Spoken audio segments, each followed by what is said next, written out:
Mummy Daddy Fashions.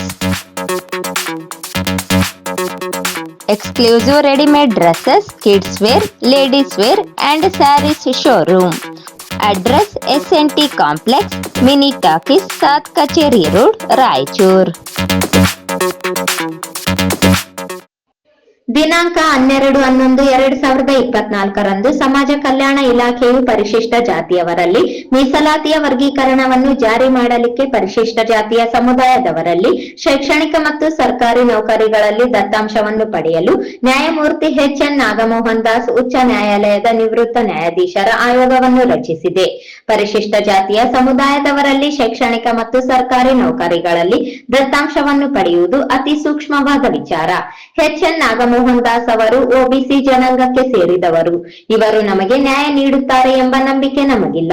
ಆದ ಕಾರಣ ಪರಿಶಿಷ್ಟ ಜಾತಿಯವರಲ್ಲಿ ಬರುವ ಮಾದಿಗ, ಹೊಲೆಯ, ಲಂಬಾಣಿ, ಭೋವಿ, ಕೊರಚ, ಕೊರಮ, ಅಲೆಮಾರಿ ಮತ್ತು ಅರೆ ಅಲೆಮಾರಿ ಸಮುದಾಯದ ತಲಾ ಒಂದು ಪ್ರತಿನಿಧಿಯನ್ನು ನೇಮಕ ಮಾಡಿ ಎಚ್.ಎನ್. ನಾಗಮೋಹನ್ ದಾಸ್ ಆಯೋಗಕ್ಕೆ ಸದಸ್ಯರನ್ನಾಗಿ ನೇಮಕ ಮಾಡಬೇಕು ಎಂದು ಪ್ರತಿಭಟನಾಕಾರರು ಆಗ್ರಹಿಸಿದರು.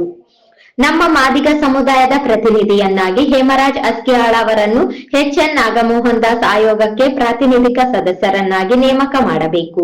ಪರಿಶಿಷ್ಟ ಜಾತಿಯ ತಲಾ ಒಂದು ಸಮುದಾಯದ ಪ್ರತಿನಿಧಿಯನ್ನು ನೇಮಕ ಮಾಡಿ ಎಚ್.ಎನ್. ನಾಗಮೋಹನ್ ದಾಸ್ ಆಯೋಗಕ್ಕೆ ಸದಸ್ಯರನ್ನಾಗಿ ಮಾಡಿದರೆ ಯಾವುದೇ ಸಮುದಾಯಕ್ಕೆ ಮೋಸವಾಗುವುದಿಲ್ಲ ಮತ್ತು ಮುಂದಿನ ದಿನಗಳಲ್ಲಿ ಯಾರು ಕೂಡ ಹೋರಾಟವನ್ನು ಮಾಡದೆ ಎಚ್.ಎನ್. ನಾಗಮೋಹನ್ ದಾಸ್ ದತ್ತಾಂಶದ ವರದಿಯನ್ನು ಒಪ್ಪಿ ಮೀಸಲಾತಿಯ ವರ್ಗೀಕರಣವನ್ನು ಜಾರಿ ಮಾಡಲು ಸರ್ಕಾರಕ್ಕೆ ಒತ್ತಾಯವನ್ನು ಮಾಡಬೇಕು ಎಂದು ಸಲಹೆ ನೀಡಿದರು.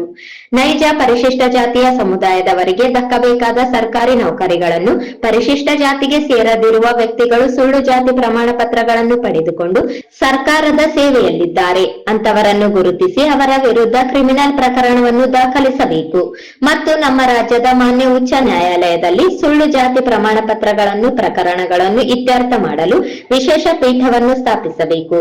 ನಮ್ಮ ದೇಶದ ಸುಪ್ರೀಂ ಕೋರ್ಟ್ 1992ರ ಇಂದಿರಾ ಸಹಾನಿ ಪ್ರಕರಣದಲ್ಲಿ ಯಾವುದೇ ಕಾರಣಕ್ಕೂ ಮೀಸಲಾತಿ ಪ್ರಮಾಣ 50% ಮೀರಬಾರದು ಎಂದು ಆದೇಶ ಮಾಡಿತ್ತು. ಆದರೆ ಶ್ರೀ ಎಚ್.ಎನ್. ನಾಗಮೋಹನ್ ದಾಸ್ ರವರು ಸುಪ್ರೀಂ ಕೋರ್ಟ್ನ ಆದೇಶದ ವಿರುದ್ಧ ಪರಿಶಿಷ್ಟ ಜಾತಿಗೆ 15% 17% ಮತ್ತು ಪರಿಶಿಷ್ಟ ಪಂಗಡಕ್ಕೆ 3% ಮೀಸಲಾತಿ ಪ್ರಮಾಣ ಹೆಚ್ಚಿಸಿದರು. ನಮ್ಮ ರಾಜ್ಯದಲ್ಲಿ ಮೀಸಲಾತಿ ಪ್ರಮಾಣ 50% ಮೀರಿ 56ಕ್ಕೆ ಏರಿಕೆಯಾಗಿದೆ. ಇದು ಸ್ಪಷ್ಟವಾಗಿ ಕಾನೂನು ವಿರುದ್ಧವಾಗಿದೆ ಎಂದು ದೂರಿರುವ ಪ್ರತಿಭಟನಾಕಾರರು ತಮಗೆ ನ್ಯಾಯ ಸಿಗಬೇಕಾದರೆ ಆಯೋಗದಲ್ಲಿ ಸಂಬಂಧಪಟ್ಟ ಜಾತಿಗಳ ಪ್ರತಿನಿಧಿಗಳು ಆಯೋಗದಲ್ಲಿರಬೇಕು ಎಂದು ಆಗ್ರಹಿಸಿದರು. 12/11/2024 ಸಮಾಜ ಕಲ್ಯಾಣ ಇಲಾಖೆಯು ಪರಿಶಿಷ್ಟ ಜಾತಿಯವರಲ್ಲಿ ವರ್ಗೀಕರಣ ಮಾಡಲು ನಿವೃತ್ತ ಉಚ್ಚ ನ್ಯಾಯಾಲಯದ ನ್ಯಾಯಮೂರ್ತಿಗಳಾದ ಶ್ರೀಗಳನ್ನು ನೇಮಕ ಮಾಡಿದ್ದಿರುತ್ತದೆ. ಸೊ ಆಯೋಗದ ಉದ್ದೇಶ ಏನಿದೆ ಅಂತಂದರೆ ಶೆಡ್ಯೂಲ್ಡ್ ಕಾಸ್ಟ್ ಕಮ್ಯುನಿಟಿನಲ್ಲಿ ಎಷ್ಟು ಗ್ರೂಪ್ಸ್ ಇದ್ದಾವೆ, ಆಯಾ ಗ್ರೂಪ್ಗೆ ಎಷ್ಟು ಶೈಕ್ಷಣಿಕ ಮತ್ತು ನೌಕರಿಯಲ್ಲಿ ಎಂಪಿರಿಕಲ್ ಡಾಟಾ ಪಡೆಯಲು ಅವ್ರನ್ನ ಆಯೋಗವನ್ನು ರಚಿಸಿದೆ. ಸೊ ಈ ಆಯೋಗ ರಚಿಸುವಾಗ ರಾಜ್ಯ ಸರ್ಕಾರ ಕ್ಲಿಯರ್ ಕಟ್ ಆಗಿ ಪ್ರಿನ್ಸಿಪಲ್ಸ್ ಆಫ್ ನ್ಯಾಷನಲ್ ಜಸ್ಟಿಸ್ನ ವೈಲೇಟ್ ಮಾಡಿದೆ. ಯಾಕಂತ ಅಂತಂದರೆ ಎಚ್.ಎನ್. ನಾಗಮೋಹನ್ ದಾಸ್ ಅವರು ಒಬಿಸಿ ಜನಾಂಗಕ್ಕೆ ಸೇರ್ತಾರೆ. ಆದರೆ ಇದು ಇಶ್ಯೂ ಬಂದು ಆರ್ಟಿಕಲ್ 341 ಅಂತ ಶೆಡ್ಯೂಲ್ ಕಾಸ್ಟ್ಗೆ ಸಂಬಂಧಪಟ್ಟಿರ್ತದೆ. ಸೊ ಹಳ್ಳಿಗಳಲ್ಲಿ ನಾವು ನೋಡಿದಾಗ ಅಂತಂದರೆ ಇಂದಿಗೂ ಕೂಡ ನಮ್ಮ ಪರಿಶಿಷ್ಟ ಜಾತಿಯವರು ಜನಾಂಗದ ಮೇಲೆ ದೌರ್ಜನ್ಯ ಮಾಡೋದೇ ಒಬಿಸಿ ಜನಾಂಗದವರು ಜಾಸ್ತಿ ಮಾಡ್ತಾರೆ.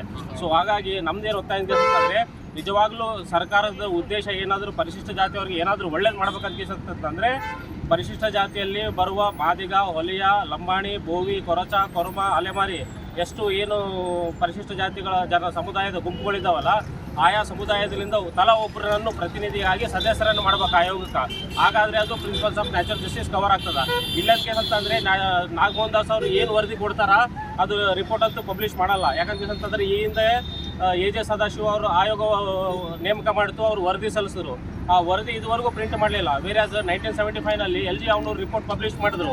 ಸೊ ಅದರಿಂದ ಜನರಿಗೆ ಸಾಕಷ್ಟು ನಾಲೆಜ್ ಆಯಿತು.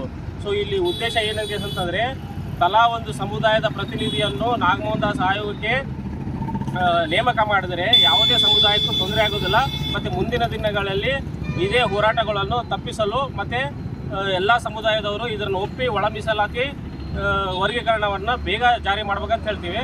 ಸೊ ನಮ್ಮ ಮಾದಿಗ ಸಮುದಾಯದಿಂದ ಹೇಮರಾಜ್ ಅಸ್ಕಿಯಾಳ ಅವ್ರನ್ನ ನಾವು ಪ್ರತಿನಿಧಿಯಾಗಿ ನಾವು ಶಿಫಾರಸ್ ಮಾಡ್ತಾ ಇದ್ದೀವಿ ಆ ಸದರಿ ಆಯೋಗಕ್ಕೆ. ನರಸಿಂಹಲು ಪೋತಗಲ್, ಜಗ್ಲಿ ಉರುಕುಂದಪ್ಪ, ನರಸಿಂಹಲು ಮರ್ಚೆಟಾಳ್, ಸುಶೀಲ್ ಕುಮಾರ್, ತಾಯಪ್ಪ ಗಧಾರ, ಪ್ರಭುರಾಜ್, ಪಾಂಡು, ಆಕಾಶ್ ಮಾನ್ವಿ, ಎಂ ಶರಣಬಸವ, ಮಹೇಂದ್ರ ಕುಮಾರ್ ಮಿತ್ರ ಸೇರಿದಂತೆ ಮತ್ತಿತರರು ಧರಣಿಯಲ್ಲಿ ಪಾಲ್ಗೊಂಡಿದ್ದರು.